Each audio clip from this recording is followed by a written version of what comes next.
Our scripture this morning is from the book of Luke. Two others were also led off with Jesus, criminals who were to be put to death. When they had reached the place called the Skull, they crucified Jesus there, together with the criminals. One of the criminals who hung there beside him insulted Jesus too, saying, "Are you really the Messiah? Then save yourself and us." But the other answered the first with a rebuke. "Don't you even fear God? We are only paying the price for what we have done, but this one has done nothing wrong." Then he said, "Jesus, remember me when you come into your glory." Jesus replied, "The truth is, today you'll be with me in paradise." It was about noon, and darkness fell on the whole land until 3 p.m. because of an eclipse of the sun. Then the curtain in sanctuary was torn in two, and Jesus uttered a loud cry and said, "God, into your hands I commit my spirit." Saying this, Jesus breathed for the last time. Ancient words for our modern day consideration.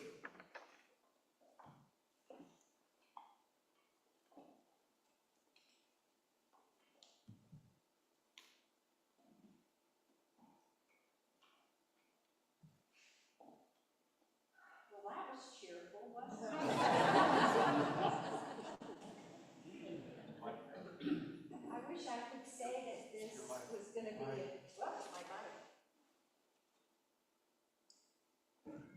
There we go. Okay, we're set.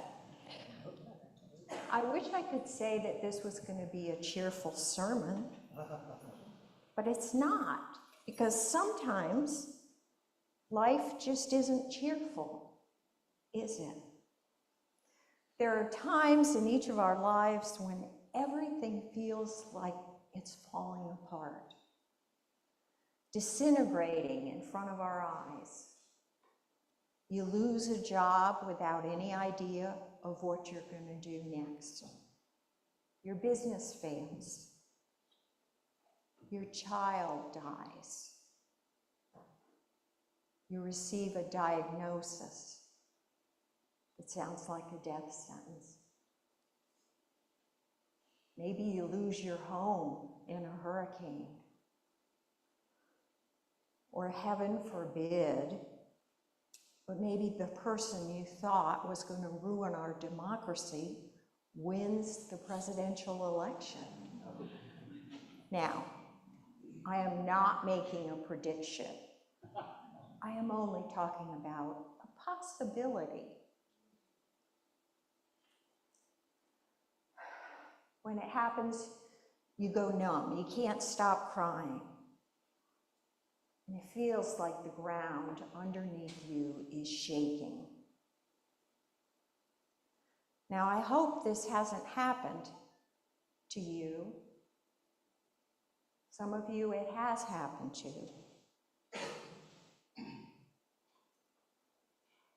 None of us is immune to these types of disasters. I wish we were. So if it has happened, maybe you can reflect on the things that you did to help yourself through it. And if it hasn't, you can be prepared just in case. But I hope it doesn't. When Jesus came to the end of his life, it must have felt like a total disaster. The ministry that he had engaged in for 3 years was ending. He was mocked and tortured and cruelly killed in front of others.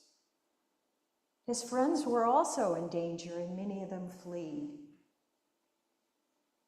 Literally everything fell apart for him. What can we learn from this about how Jesus reacted to such monumental failure? As we look at the story of the death of Jesus, There are 4 different gospel versions. And the story is, in broad strokes, the same in each gospel. He calls together his disciples at the Last Supper. He goes to the garden. He is arrested. He's tried. He travels to be crucified, and he dies. That's the same in all 4 of the Gospels. But the details are different in each one. Things that he says are different in each one.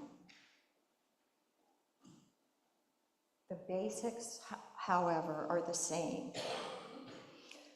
Yet I don't think that we really focus on the horror of it all when we read the Gospels. Years ago, Kim and I went to California, and we got up and headed into the wine country for tours.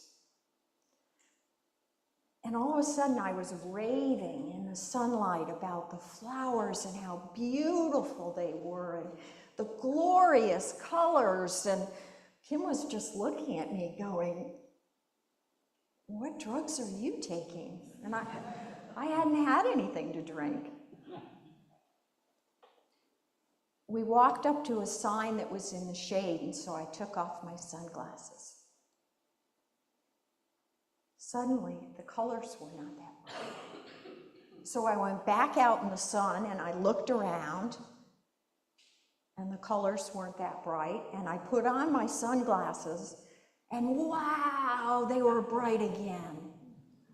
Somehow, unknowingly, I had bought a pair of rose-colored sunglasses. They affected how I saw the world, and no wonder everything was so bright. Well, I think that we read the story of the death of Jesus with rose-colored sunglasses. Or maybe I should say resurrection-colored sunglasses. The story's powerful, yet we skim over it. We want to get to Easter Sunday. Yes, the last 24 hours of Jesus' life were very traumatic, but we're looking ahead to a resurrection story later. Yes, his time with his friends was ending, but look, he created the communion ritual. Yes, he suffered incredible pain, but we want to jump immediately to find some good in it. Now, I'm guessing that all of you hearing this sermon have a whole range of beliefs or disbeliefs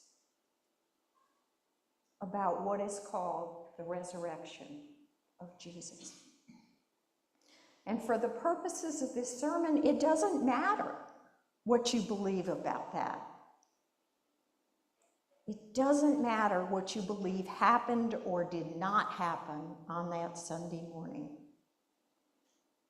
or what you believe about the divinity of Jesus, because I'm asking you to take off those resurrection glasses and to look at Jesus as a human being going through an awful time.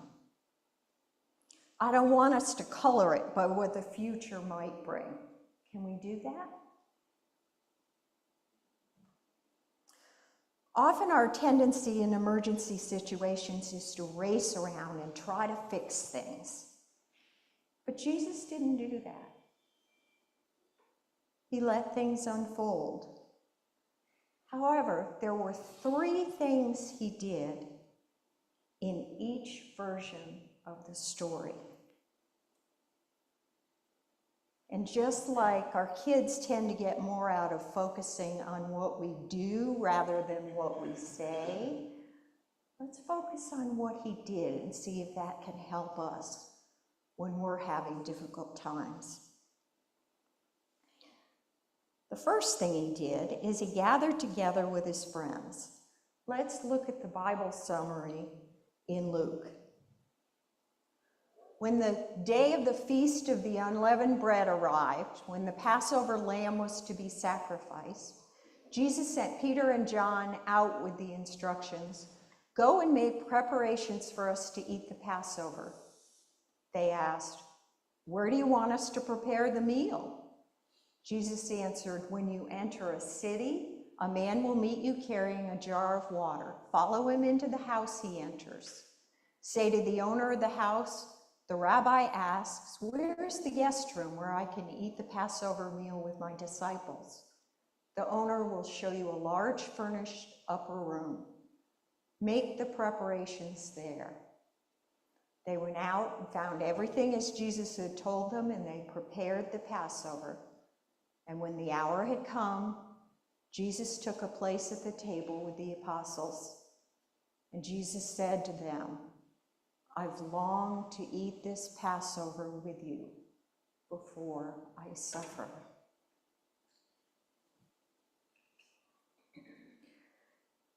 Now, Leonardo da Vinci might disagree, as he painted his picture with Jesus and 12 male disciples. But most biblical scholars surmise that this meal was open to all the people that loved Jesus and that Jesus loved, women and men. The phrase apostles is broad enough to include everyone. He gathered those that he loved. Colloquially, he gathered his peeps to be with him. And that must have given him strength. We too need to draw strength from our support system. We need to let others into the turmoil we're feeling. Yet it's not always our tendency. I read a psychological study this week reporting that when people are stressed, they're statistically less likely to reach out for social interactions. And why might that be? I'm guessing that our internal shame voices go into overdrive. It's all my fault. I could have prevented it. Why can't I do anything right? What's wrong with me that this happens? I don't want to bother anyone with this. They can't fix it. Do those voices sound familiar to you? They do to me. But these are the times when we most need each other, at least each other's presence. And we need to force ourselves to share our pain with those who love us. So that's the first thing Jesus did. He drew together the people who could support him. The next thing Jesus did was find a time and place to go inward and to center himself. Listen to more of the text in Luke. Then Jesus went out and made his way as usual to the Mount of Olives. The disciples accompanied him. When they reached the place, Jesus said to them, "Pray that you not be put to the test." Then Jesus withdrew about a stone's throw from them, knelt down and prayed, "God, if it's your will, take this cup from me. Yet not my will, but yours be done." And remember, we're not focusing on his words, but what did he do? He got away, and then he went away from his disciples, and he went inward, and he centered himself. He gathered strength from the spirit of love that birthed him. There are lots of ways that we can center ourselves and go within. Some call this prayer, some call it meditation, some call it journaling.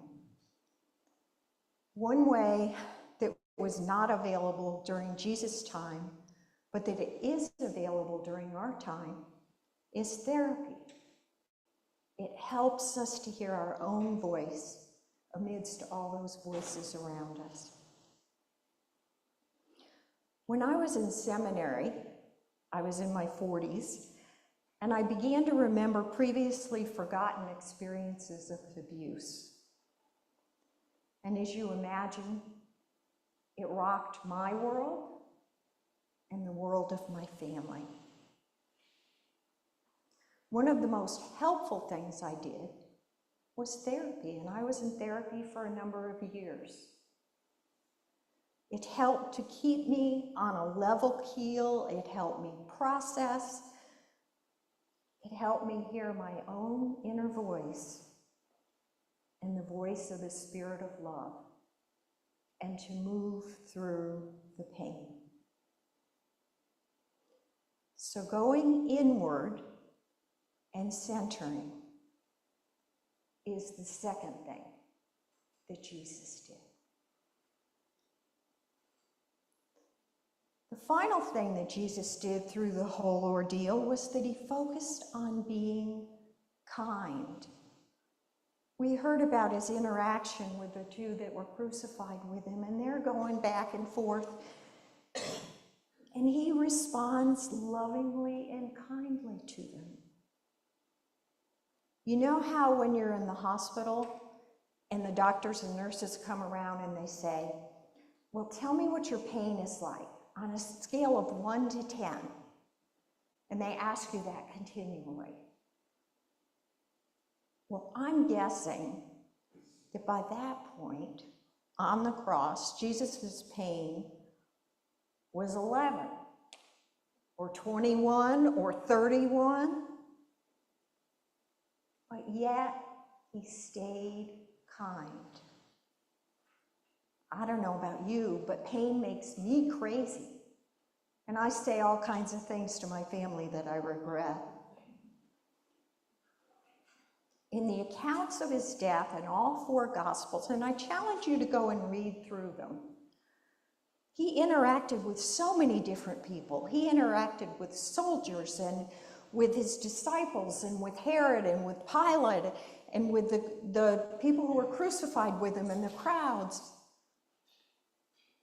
But no angry words came out of his mouth. He was either silent or he spoke kindly.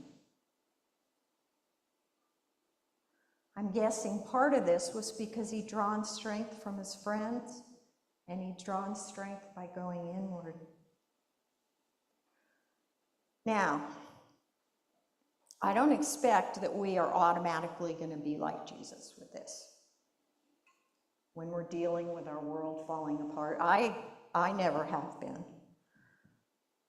Much of the time, we are just going to be trying to hold things together and desperately trying to figure out what to do next. I was going to try to come up with some fancy acrostic so you could remember the 3 things to do. But the reality is, if you're in crisis, you're not going to remember a darn thing.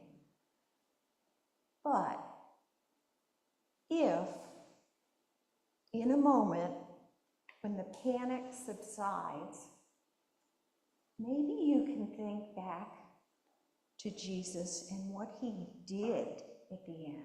Not all his words, what he did. He gathered together his support system, those who loved him and gave him strength.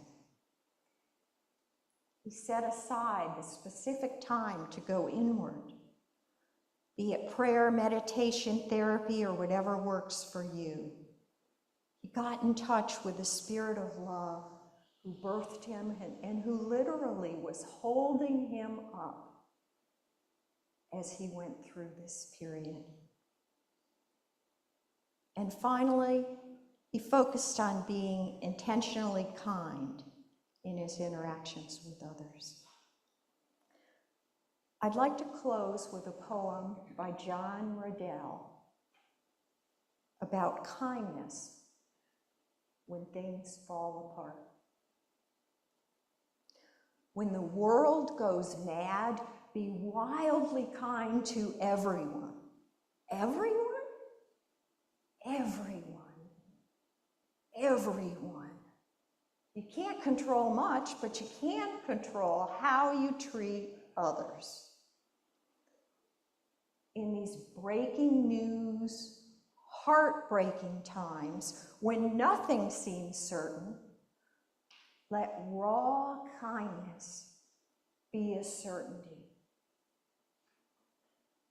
Allow your compassion to become a North Star, stamped up in the sky for others to follow back home.